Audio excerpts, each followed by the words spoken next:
SSC পরীক্ষার ফলাফল যেহেতু পাবলিশড হয়েছে, যারা যারা সফলতা বা ভালো রেজাল্ট করেছেন তাদেরকে আন্তরিক শুভেচ্ছা ও ধন্যবাদ। আর যারা যারা অকৃতকার্য হয়েছেন আপনাদেরও ধন্যবাদ। ভাই, অকৃতকার্য হয়েছেন এটা আপনাদের জন্য একটা বিশাল ব্যাপার ভাই। অনেক কিছু শিখবেন, অনেক কিছু।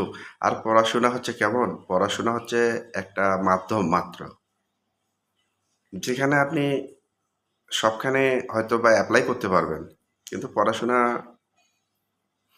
বাস্তব জগৎটা এমন, আপনি পড়াশোনা দিয়ে কিছু হবে না। আপনার কর্মদক্ষতা যখন আপনার কাছাকাছি হবে তখন আপনি অনেক কিছুই করতে পারবেন। আর বিশেষ করে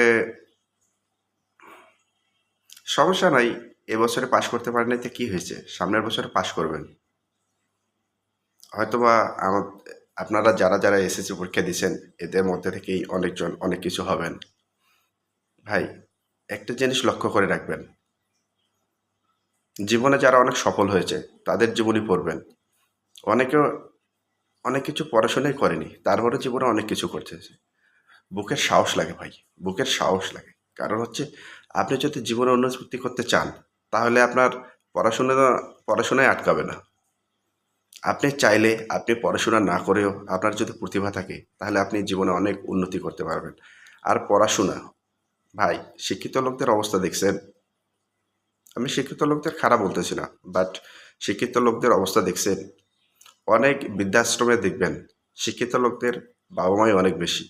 কারণ হচ্ছে, শিক্ষিত হলে হয় কি, আমার মতে তাদের বাবা মায়ের প্রতি একটা টান কমে যায়। আর এটাই বাস্তব। এই জন্য যারা যারা অকৃতকার্য হয়েছেন আপনারা অবশ্যই মন খারাপ করার কিছু নাই। সামনের দিকে এগিয়ে যাও এবং সবাইকে ভালোবাসো। আর বিশেষ করে আপনাদের জন্য একটা বিশেষ খুশির খবরেই বলা যায়, এই একটা বছর আপনারা যারা যারা অকৃতকার্য হয়েছেন এই একটা বছর কোনো মতেই নষ্ট করবেন না ভাই। আপনারা পারলে একটা কাজ করতে পারেন। এ সময় কোনো একটা কাজ শিখে নেন, যা এটা আপনার ভবিষ্যতে অনেক উপকারে দিবে।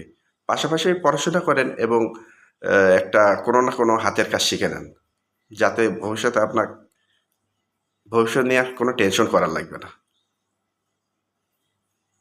এটাই বাস্তব ভাই।